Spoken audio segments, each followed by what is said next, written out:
Alright, so we are back into Chapter 3 notes. So we've solved these quadratics using the Vertex Form, but now we're going to look at this using a little bit of factoring. So if you remember from the previous unit, previous unit before that, not last one, we would factor something like this. So I give you this equation, you need to factor it, and then solve it. So something like this, x squared plus 6 plus 5. Just as a reminder for this, I need two numbers that multiply to 5 and add to 6. So that would be x plus 1 and x plus 5. This equals to 0. And we need to figure out, okay, what x values make this equal to 0. So looking at this bracket, the value that would make it equal to 0 would be -1, and this one would be -5. So here is my solution for that.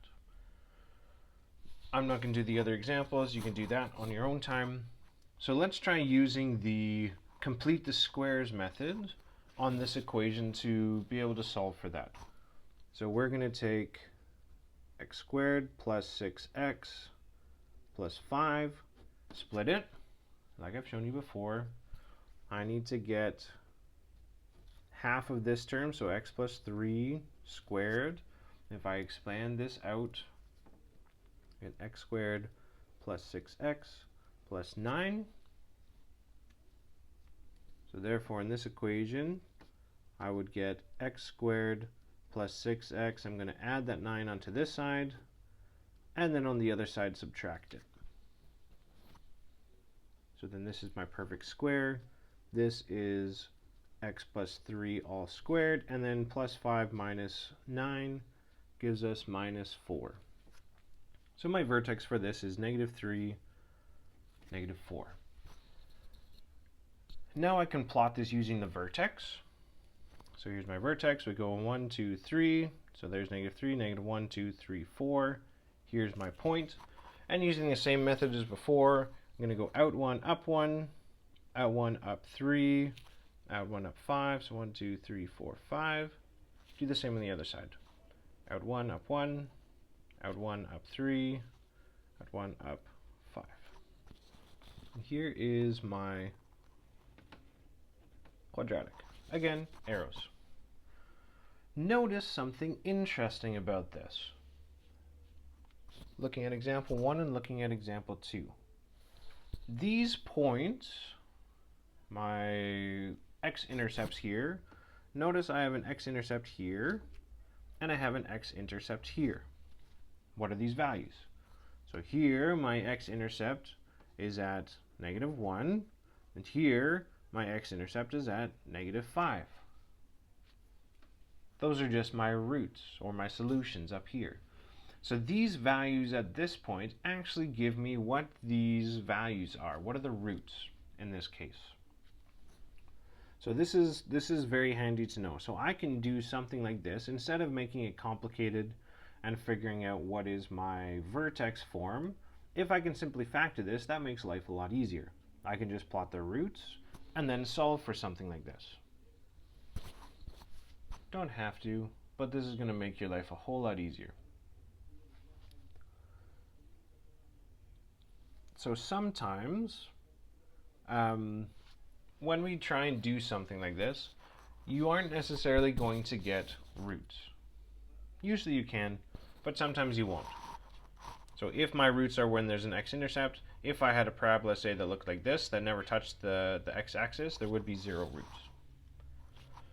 So what I'm going to try in this question is I'm going to actually solve for what this equals for. Notice, in this case, I just picked y equals this. I didn't look at when it equals 0.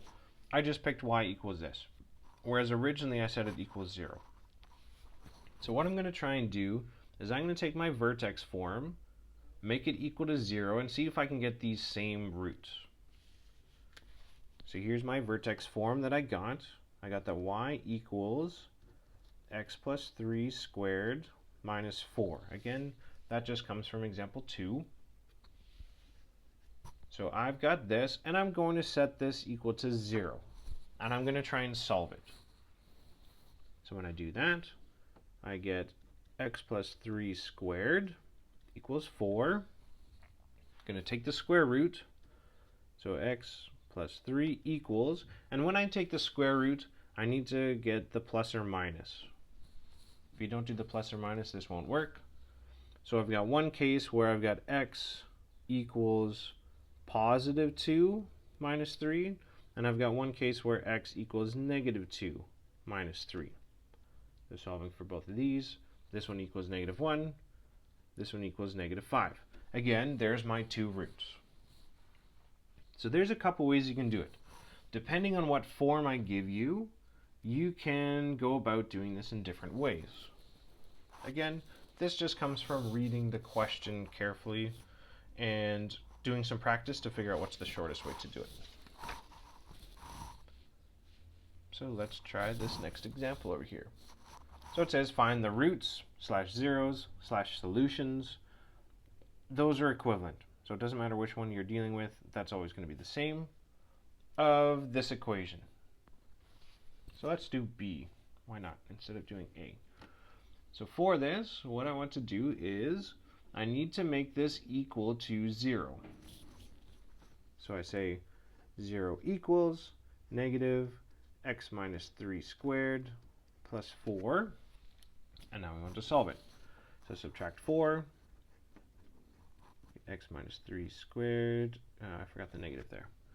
Get rid of the negative, so this becomes positive 4. That's x minus 3 squared. Take the square root. We got plus minus 2 equals x minus 3. And then my two cases. So I've got x equals positive 2 plus 3, which is 5. And I've got x equals negative 2 plus 3, which equals positive 1. So there's my two solutions, 5 and 1. So not too bad. If I give something to you in this form, it's pretty easy to find the solutions, / roots, / solution, the zeros, whatever you want. So not too bad. Pretty straightforward. So now, what I want you to do, or what you're going to do, is we are going to start off with an equation that looks like this, and we are first going to find what the roots are for this. I'm going to do B again. So first things first, I need to, the example that I have in my notes is different than what's here. I want to do C, because this is going to give you a new solution that you haven't seen before. So when I do this, let's complete the squares. So I'm going to cut it off here. And I need to get x minus 1 squared. Again, this minus 1 comes from taking this term, dividing it by 2. There was nothing in front of the x squared, so I don't need to factor that. So I'll get y equals x squared minus 2x. Oh, I forgot to expand this. X squared minus 2x plus 1. So I'm going to add 1 here, and I need to subtract 1 there.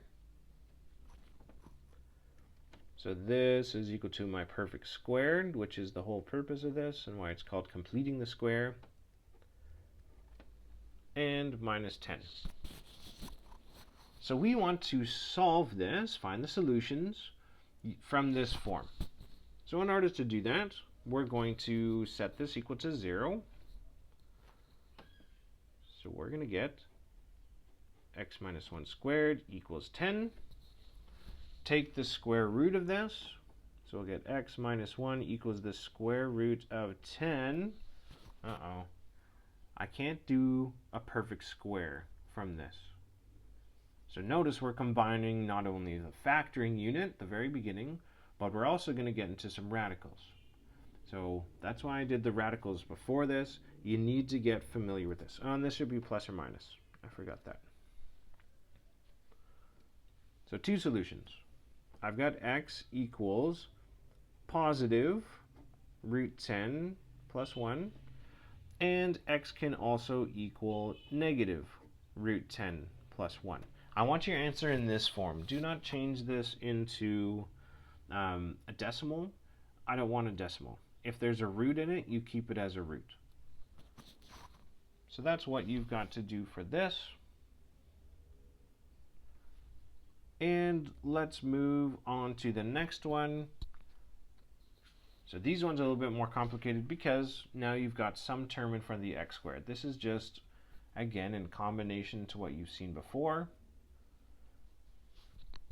Let's see. I'm going to do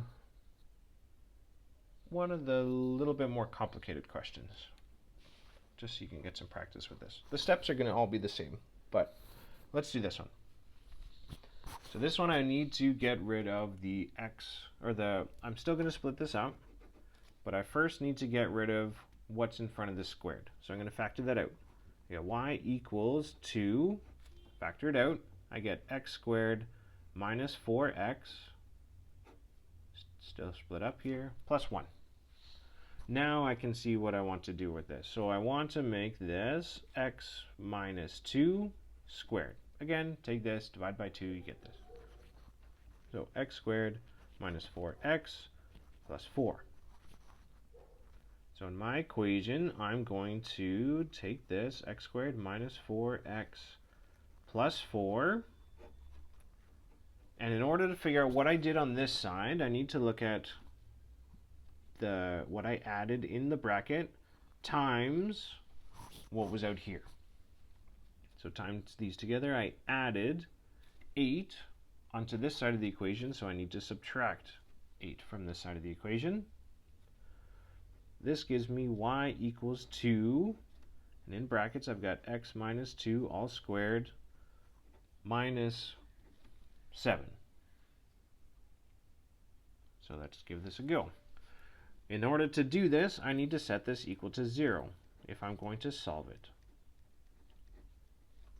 So it's set equal to 0 like such.